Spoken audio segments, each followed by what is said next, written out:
My name is Arif, and tonight I will be your guide as we travel back in time to ancient Greece to explore the moonlit landscape with Hecate, the goddess of necromancy, the moon, and the night. Before we begin, however, let us take a moment to relax and find comfort in the space that we are in, here and now. Allow yourself to find a comfortable position on your mattress. Feel the night air all around you. Picture the streets and the landscape outside your room, blanketed in the cool moonlight. See the countless stars sparkling in the clear, inky black sky overhead. As you breathe in and out deeply, feel the freshness of the moon-kissed air filling your lungs. With your eyes still closed, try and imagine the moon floating just over your bed. It can be any size you want and shape. It is yours to create. Feel how soothing its light is as it peacefully floats above you, a cosmic wonder that makes you feel utterly connected to your deepest self. As that moon's light shines down on you, feel your muscles relaxing more and more and more and more, and the weight of the day melts away from you. All that matters is here and now. The comfort you are about to experience, and the rest that your body is going to receive.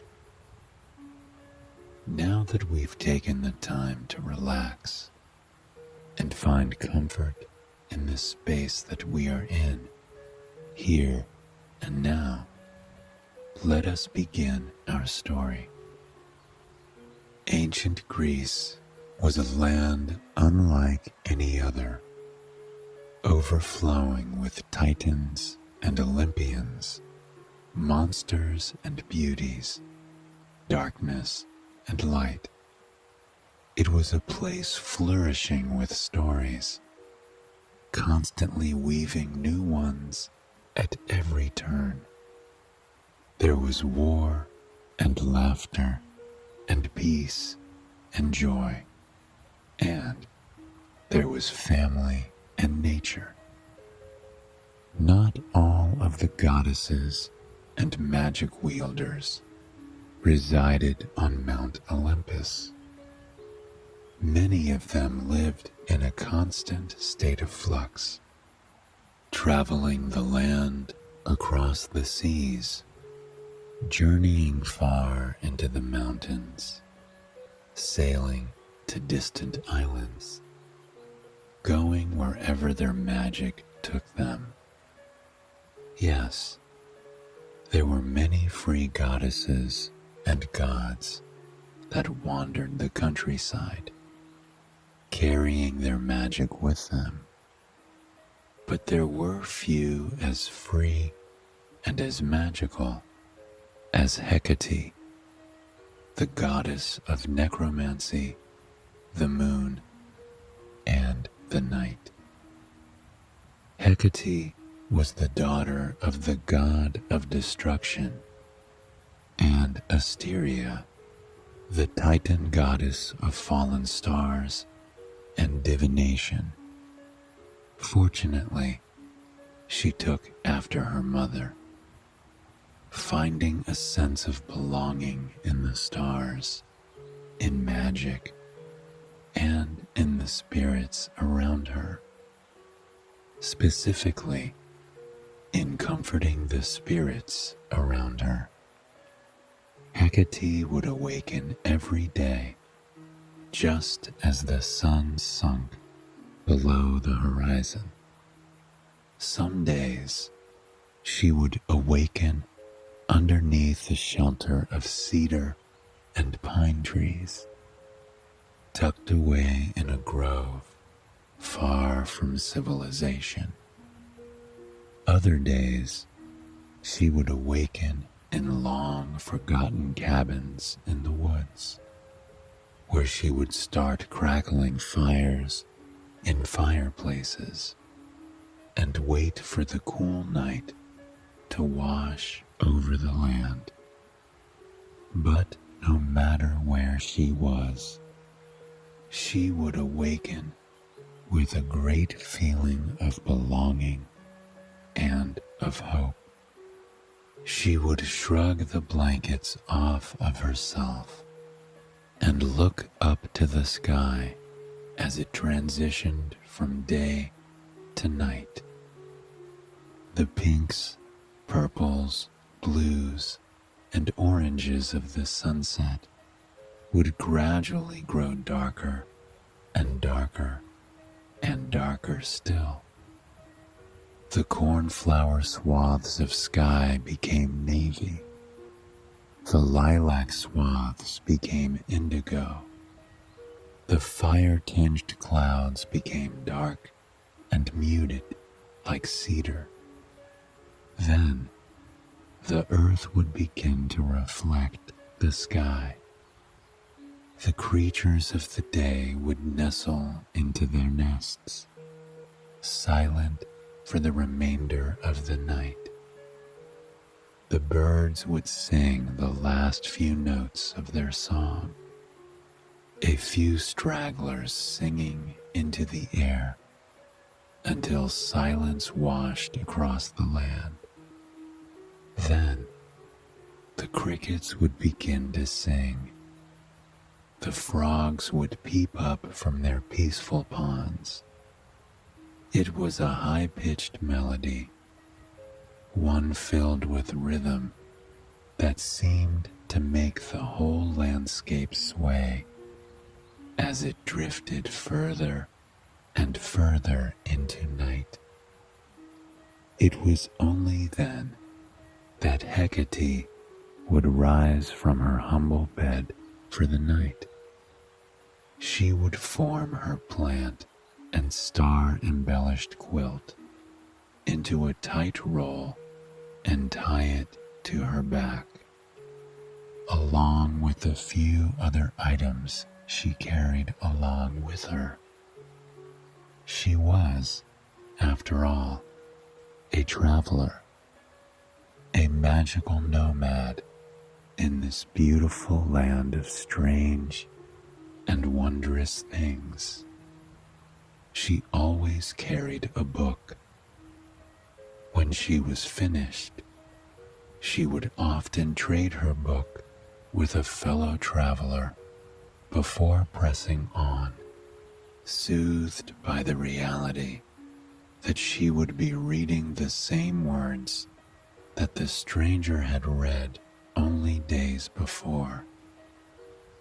She carried a small collection of herbs and trinkets, all picked to help her perform spells when it was needed. And, most important of all, she carried 2 torches. These torches represented the mark that she would leave on the world. And when those who were lost would spot them, they would instantly know they were saved. Because Hecate didn't just aimlessly wander the woods like many others did. She wandered the woods looking for those who were wandering aimlessly. She wandered the woods looking for lost souls, dead or alive, with the intention of bringing them to wherever they belonged and soothing them It was her role in the world, one that she took on with great pride. And on one brilliant fall night, Hecate had a premonition that would change the course of her life. It was the first cold night of the fall. When Hecate awakened as the sun set, she could hear the leaves crinkling against one another in the brisk air. Here, high in the mountains, the touch of autumn was a colorful one, a welcomed one.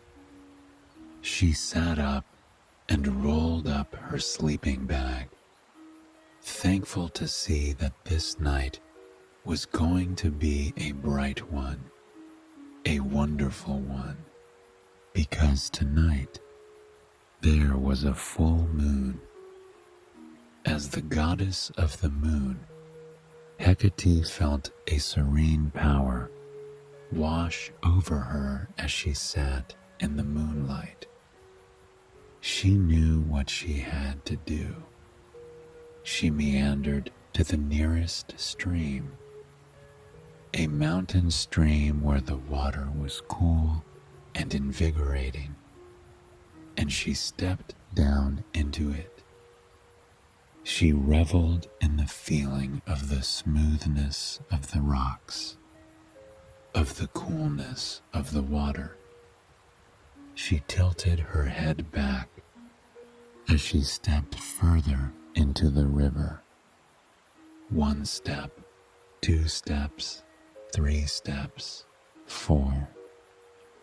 With each step, she felt more connected to the landscape around her and more connected to the moon. Bathing in that river in the moonlight brought her a sense of peace and belonging that few will experience in their lifetime. Hecate felt her abilities growing stronger. As the goddess of necromancy, she was not just connected with both the living and the dead, but she was also a soothsayer. Often, the future would come to her in hazy waves, giving her just enough information to inform her journey and bring comfort to others. But tonight, with the moon as bright and full as it was, and the water as cool and comforting as it was, her visions became as clear as the river she was standing in. As she gazed out at the silver-tinged water around her, a vision played out before her.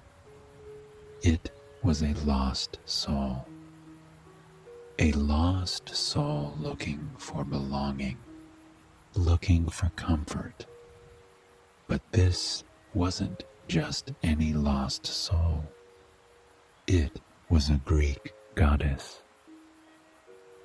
As smoothly as the vision came to Hecate, it disappeared before her, drifting away in the breeze, as though it had merely been a thick blanket of fog on the forest floor. Hecate rose out of the water, carrying a sense of peace and dignity inside her. She loved her task of bringing mortals, gods, and goddesses comfort, and tonight it appeared that she would certainly be doing just that. She wandered back to her camp, carefully packing up her belongings and slinging them on her back, fastening them comfortably against her shoulders with a thick leather strap that smelled of sage and rosemary. Then She extended her fingers into the dark night air.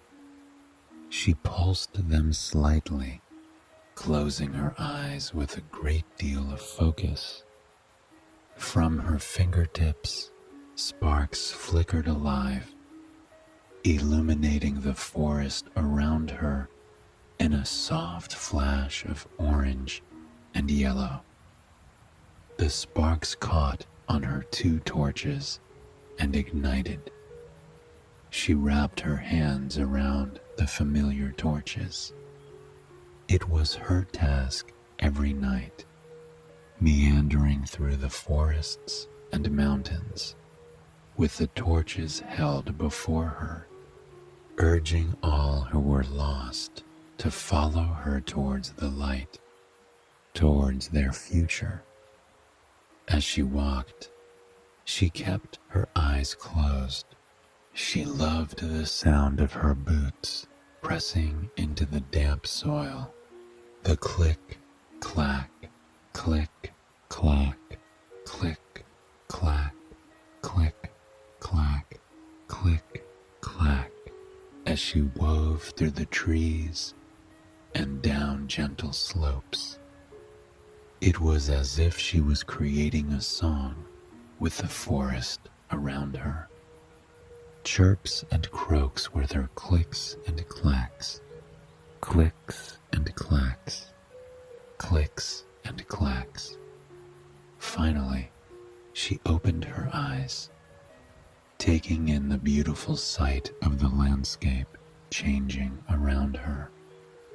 In the day, all things are visible, but at night, there was room for interpretation, room for wonder. As she walked, carrying the light with her, the world around her shifted.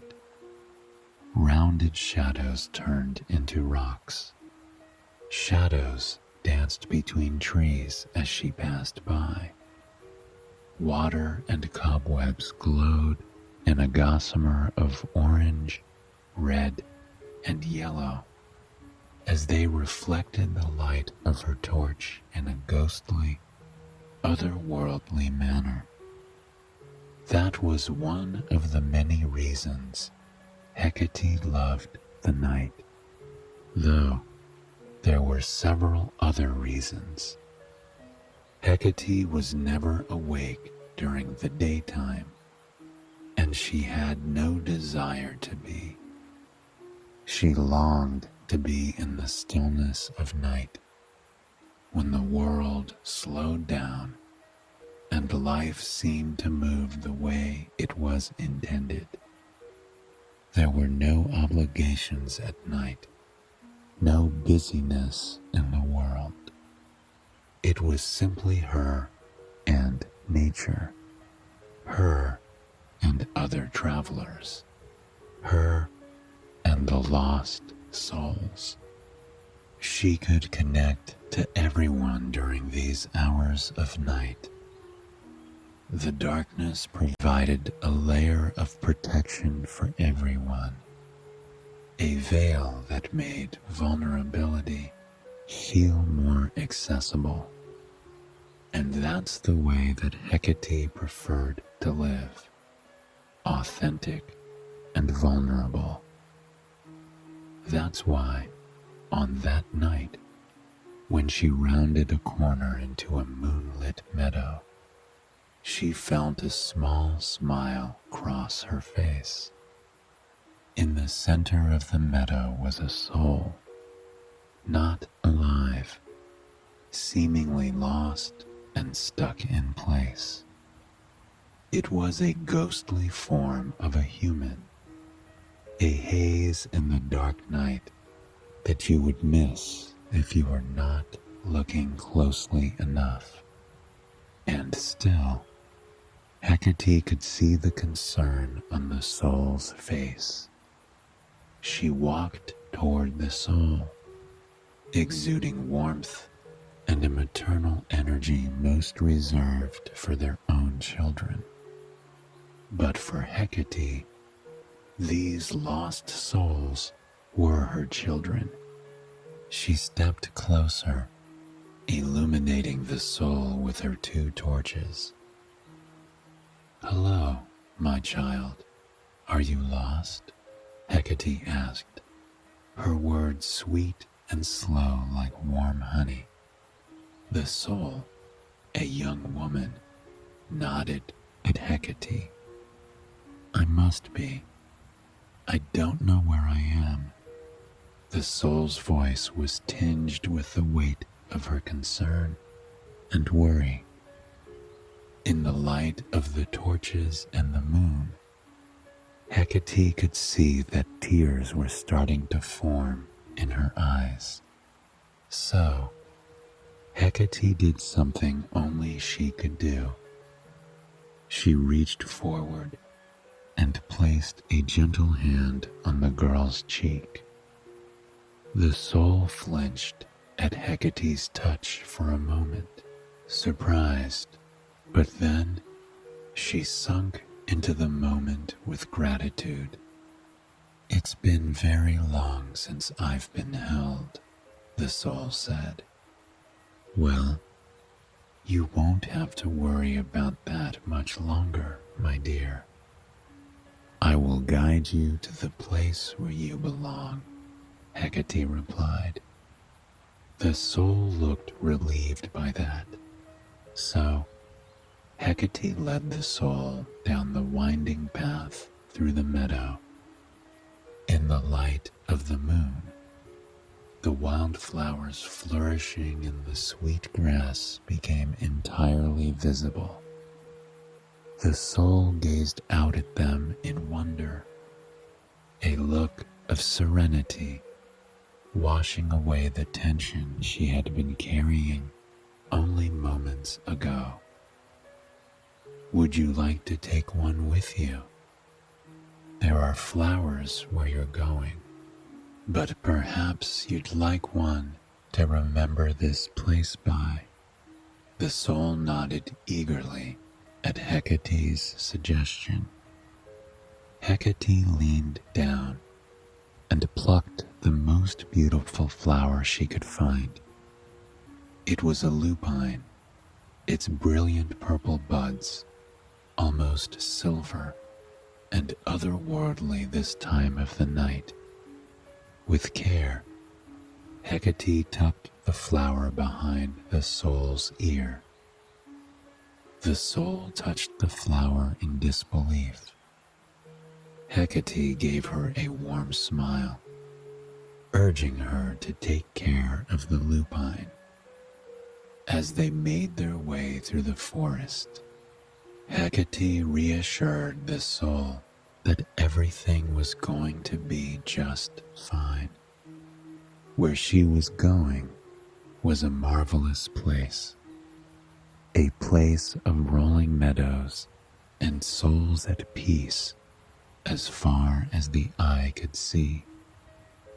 Hecate told the soul that many people get lost along their way, but it is all part of the journey. By the time they reached one of the gates to the underworld, the soul was already at peace, looking forward to the next step on her journey. The gate to the underworld looked completely different than many would envision. Truly, the underworld was not a place of darkness, of punishment, of negativity. It was a place much like our own.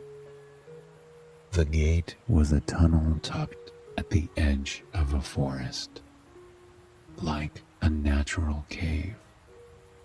The whole thing was coated in vibrant green moss and ferns, which swayed as the breeze wove through the cavern and out into the world. Flowers surrounded it, each one more beautiful than the last. And though you could feel the power of the place, there was also a sense of calm in the forest. The crickets and frogs seemed to be quieter here. Hecate squeezed the soul's hands and gave her a smile before she asked, "Perhaps you would like a drink before you go?" Hecate knelt down in the soft, aromatic grass and started a small fire. She set down a tea kettle atop the flames, filling the water within it with lavender, honey, and chamomile. The fragrant steam rose into the night, weaving between the trees and the flowers. Hecate poured a cup for the soul and handed it to her gently, being sure to squeeze her hand reassuringly as she did so. The soul sipped the tea, grateful to have a drink of something familiar after her long, strange journey. They sat for an hour sipping tea and watching the night sky overhead. The full moon seemed to glisten even brighter above them, lighting their vulnerable moment of connection and happiness. Then the time came. The soul stepped into the cavern and sat atop the boat on the river Styx. Hecate waved to her with a smile on her face, knowing that the soul was heading to the Elysian fields, a place of unvarying joy, peace, and happiness. Hecate began to pack up her things yet again, a smile dancing on her lips. There was another soul at peace now, one less person lost in the foggy woods of this land. Looking up at the moon, she knew there was still time to find another, to bring someone else the comfort that they deserved. She slung her items back over her back and journeyed back to the meadow that she had found the soul in earlier that night. For a moment, she stopped just to smell the flowers and breathe in their fragrance mixed with the smells of the midnight air. She felt most fully herself in these moments of solitude, when it just seemed to be her, the moon, and the earth around her. Only, this time, Hecate was not alone. Across the meadow, the silhouette of a beautiful woman meandered through the flowers. Hecate watched as this mystery woman turned her gaze to the sky more than once, twirling and reveling at the cosmos overhead. Hecate stepped closer to the woman. Not only was she drawn to her beauty and spirit, but Hecate noticed something else about the woman. There was a kind of power exuding from her, the kind of power that few people on earth possessed, unless that person was a goddess. The mystery woman, however, didn't seem to notice Hecate at first. She dipped her hands down into the meadow, plucking flowers gently and holding them closer to her nose, breathing their scent in deeply. It was only when Hecate was a few feet before her that she noticed who this beautiful, strange woman was. It was Persephone, goddess of spring, daughter of Zeus and Demeter. And if there was anything Hecate knew about Demeter, it's that she wouldn't be happy that her daughter was wandering in the night without her. "Does your mother know you're here, Persephone?" Hecate asked, a friendly smile on her face. Persephone nodded with respect at Hecate, though there was a mischievous glint in her eyes. Perhaps, perhaps not. Well, rest assured, I will not be the one to tell her, Hecate replied. Persephone bowed slightly with gratitude. The two sat in the meadow together for quite some time.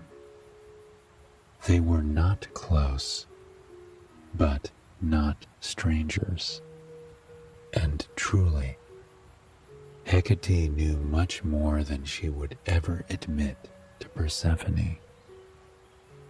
As a frequent traveler between the underworld and the world of the living, Hecate was well aware that Persephone was smitten by Hades, the god of the underworld, and she deeply understood that Hades was smitten by Persephone as well. Anytime Hecate traveled through the underworld, she would catch Hades writing poetry or gazing at springtime flowers with longing. He was not a hard man to read, Hades. A misunderstood man, certainly, but not a challenging one to read. It was a secret romance, one only few were privy to, and one that even fewer would understand. Hecate, however, understood it completely. Love does not always make logical sense. It is a power that none can wield and none can control. After talking for quite some time, Hecate rose to her feet to continue looking for lost souls. Although, uncharacteristically, she was unaware that there was one before her. As Hecate stepped away, the earth before her opened up. Persephone looked around in confusion, and then, quickly, she was pulled down, down, down, down into the earth. She didn't look scared, merely surprised. Hecate extended her hand, offering it to the young goddess. But Persephone merely shook her head, and then she was gone. It was only moments later that Demeter appeared, frantic. She asked Hecate where her daughter had gone, and Hecate told her the truth. She said it calmly, not trying to alarm Demeter. But Demeter was not pleased. She said her daughter had no place in the underworld, though Hecate knew this wasn't true. She promised to lead Demeter to the underworld to see her daughter. She was, after all, a guide of lost souls. And it wasn't Persephone who was lost at the moment. Hecate meandered down, down, down, down the familiar trail, humming to herself along the way. Demeter was on edge, but Hecate's energy gradually seemed to calm her down. As they entered the underworld, Demeter looked around with concern. There were holes in the ceiling, skylights looking up into the world above. Moonlight poured in through them, illuminating the mossy, fern-coated cavern walls in a silvery light. Hecate had always found it beautiful, otherworldly, perhaps the closest physical representation of magic that one could see.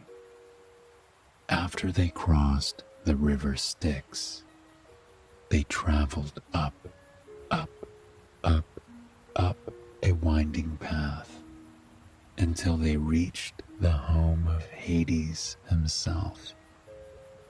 Hecate greeted him with a bow and a smile. "Nice to see you again, Hades." Hades bowed back. "And you, Hecate?" Then, with less enthusiasm, he asked, "What brings you here, Demeter?" Overwhelmed, Demeter demanded to know where her daughter was. "Have you hurt her?" she asked, her voice wavering with accusation and worry. Hecate watched as Hades' face fell. In a wounded tone, he told Demeter, "I would never dream of hurting Persephone. I will never hurt her for as long as I live." Hecate knew this to be true, but Demeter wasn't so certain. That is when Persephone stepped into the room. She gave her mother a smile, welcoming her to the underworld, and in the palm of her hand was a pomegranate. It glowed bright red in the darkness of the room. Hecate felt a wave of understanding wash over her. She knew what that pomegranate meant. Persephone had eaten the seeds in the underworld, and because of that, she would have to live here for good. Demeter was not pleased. She accused Hades of trapping her daughter, of forcing her to be his bride. But Hecate knew better. The pomegranate gave Persephone an inexcusable reason to be down here. She could be with her love, regardless of her mother's preference. Hades struck a deal with Demeter, sensing that she would not budge on her opinion. For half of the year, she could have Persephone up in the human world, and for the other half, Persephone would reside home in the underworld with him. Demeter was not pleased, but having no other option, she agreed. With the wave of his hand, Hades dismissed Demeter, sending her back to the surface with his magic. Yet, Hecate remained. And when Hecate looked at Persephone's face, she knew why. Persephone was a lost soul. This moment was one of happiness, But it was also a big change. Hecate and Persephone sat down along the river, illuminated by a sliver of moonlight that beamed through the surface overhead. Persephone wasn't used to the underworld. She had only been here for a couple of hours, and she already felt out of place. How could she grow to love this place as much as she loved Hades? Hecate took Persephone's hand in her own. In her calm, soothing tone, she told Persephone that she would always have a friend in Hecate. She would visit her whenever Persephone wanted, and she could show Persephone how to walk the line between homesickness and belonging. It was something she was well versed in, after all. For several months, Hecate did just that. She would awaken in the night, light her torches, and meander through the underworld, looking for lost souls. When she found them, she would lead them over the mountains and through the woods until they reached the underworld.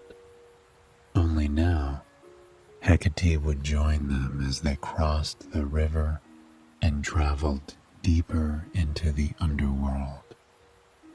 Once the soul was happily where they belonged, Hecate would head to the palace to find Persephone. There, Hecate would hand Persephone bouquets of flowers gathered from the surface. She would light a brilliant fire and serve Persephone teas and potions that brought her great comfort. It was Hecate's job to help lost souls. But as she grew closer and closer to Persephone, she realized that she, too, had been lost. For so long, she had embraced her life of solitude under the moon. She forged deep connections with the lost souls she found, only to send them on their way and never see them again within the span of a few hours. But with Persephone, things were different. Hecate talked to her about the beauty of the land, about her long nights helping lost souls, about her abilities to see the future. And as she told Persephone these things, she felt free. It was her first friendship. Hades, too, would join their conversations on occasion. He expressed great gratitude to Hecate for making his wife feel at home. Truly, her happiness was his greatest joy in life, and as the months passed, it became clear that Persephone was incredibly happy. Overwhelmed with bliss over his new life with Persephone, Hades extended a gift to Hecate. It was her own home in the underworld, a place where she could stay, a place where she wouldn't have to be a traveler. He knew she wouldn't stay there all the time, but he extended it as an offer to her. She, too, was family. And if she ever wanted to visit any of the lost souls who she had led to a peaceful life in the underworld, she was more than welcome to do so. Hecate was touched by this. She had never had a home before, nor a real family since she struck out on her own. And though it was far from traditional, Hades, Persephone, and the lost souls that she had saved felt like her family. Hecate continued on her mission, wandering through the fog-shrouded woods to help souls find their way, soaking in the power of the moon every night. It's said that you can still feel the warmth of Hecate's love when you step out into the night air. The kiss of the moon, the comfort that can be found in that stillness.